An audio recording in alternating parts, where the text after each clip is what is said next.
작금에 일어나고 있는 여러 사건이나 정책이나 이런 것을 하나하나 따라가다가 보면은 미로에 빠집니다. 그러나 넓게 봐야 합니다. 멀리서 보면은 큰 그림이 보이죠. 이른바 숲이 보인다 이거죠. 숲 안에서는 숲이 안 보입니다.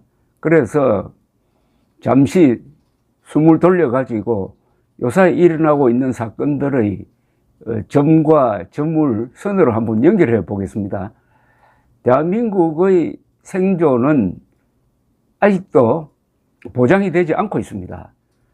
즉 통일을 어떻게 하느냐에 따라서 우리 5천만 국민이 지금과 같은 자유를 누리겠느냐 아니면 김정은 밑에서 살겠느냐, 이것도 저것도 아니고 계속 지금식으로 내전적 상황에서 스트레스를 받으며 살겠느냐, 이렇게 결정되는 거죠. 결국 통일에 의해서 결정됩니다.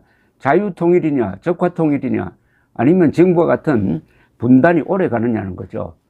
우리 헌법은 일찌감치 국가 의지로서 자유통일하라고 딱 명시를 해 놓았습니다. 제1조, 헌법 제1조, 대한민국 민주공화국이다.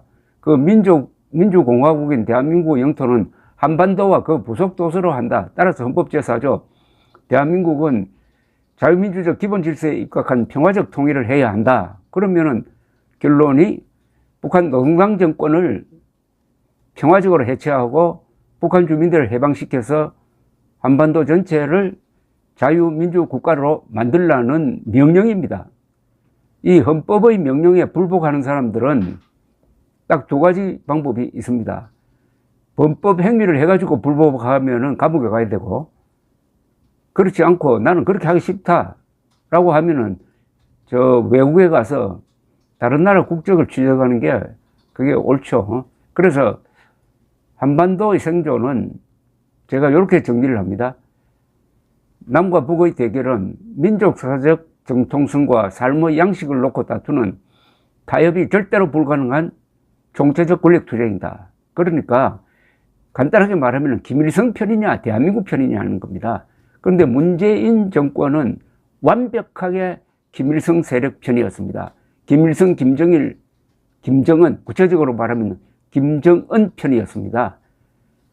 최근에 북한이 법을 만들어 가지고 대한민국이 또는 미국이 재래식 무기로 공격을 하려고 해도 우리는 핵을 쓰겠다, 이런 방침을 밝혔습니다. 아니, 이 지구상에서 핵을 쓰겠다고 법에 명시하는 체제는 북한밖에 없습니다.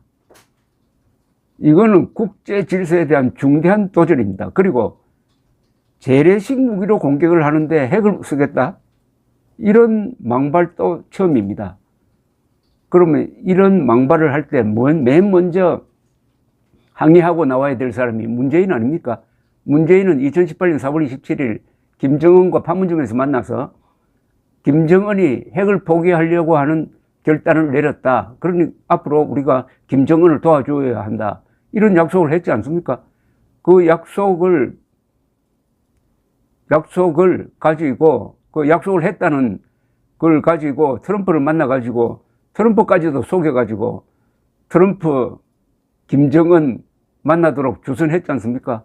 그런데 김정은이 그 약속을 배신하고 저렇게 나오면은 퇴임한 문재인이 한마디를 해야 될 것 아닙니까? 유감이다. 가만히 있는 거는 뭡니까? 그동안에 공모했다는 거죠. 김정은과 공모해가지고 김정은이 핵 무기를 고도화할 수 있는 시간을 벌어주었다는 것 아닙니까? 반역자 아닙니까? 그 이외에도 뭐 많습니다. 요사이 뭐 탈북 의민 강제 북송 사건도 결국 문재인이 김정은의 부하였다는 또 다른 증거죠.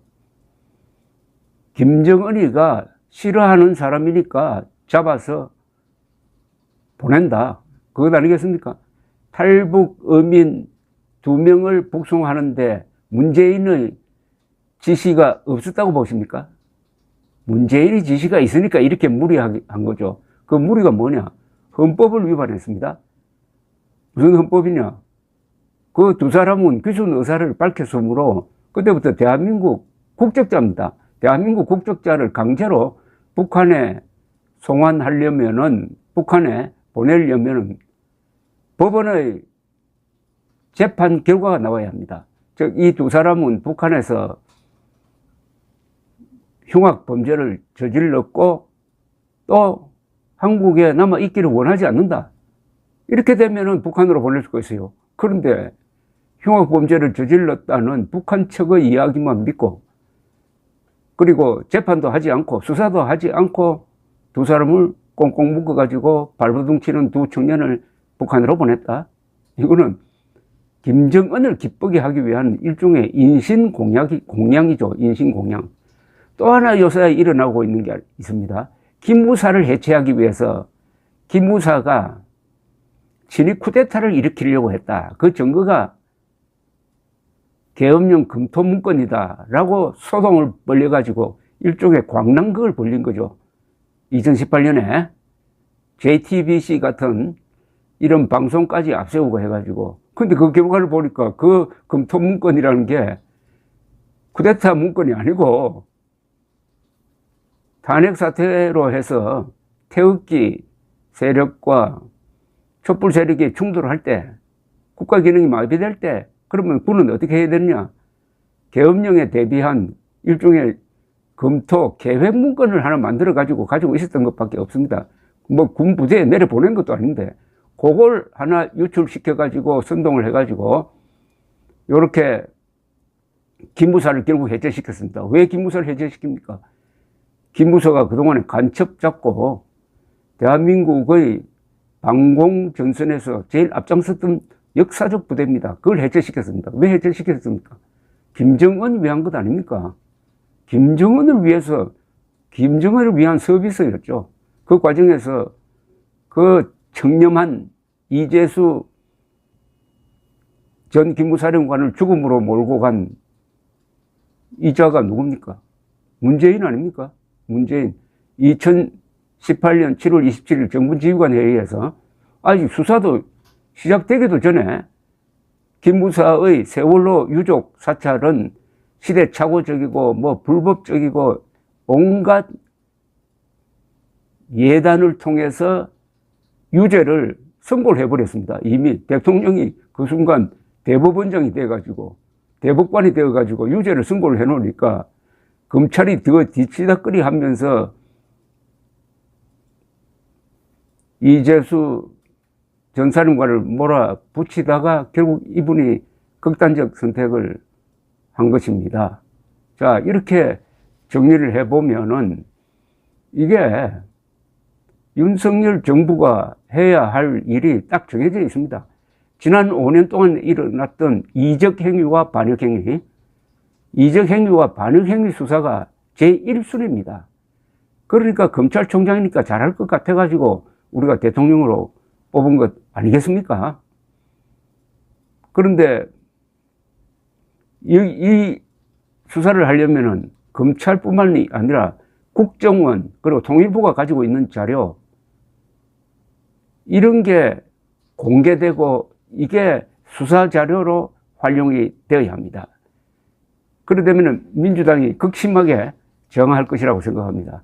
이런 문제에 관한 한 그래도 우리 국민들이 대한민국 편이 많죠. 김정은 편이 뭐 몇 사람 있겠습니까? 한때 김정은이 호감을 가진 사람이 한 20% 돼가지고 아베 수상에 대한 호감보다 훨씬 더 높았던 적이 있는데 그건 선동에 넘어갔고 그 뒤에 조사해 보면 한 5% 내지 10%입니다. 나머지 90%는 대한민국 편 아닙니까? 그러니까 윤석열 대통령은 크게 갈라야 합니다. 대한민국 편이냐 문재인 편이냐. 문재인 편이라는 것은 김정은 편이라는 이야기고 김일성 편이라는 이야기입니다. 쉽게 말하면 대한민국이냐 김일성이냐 이렇게 딱 나눠야 합니다.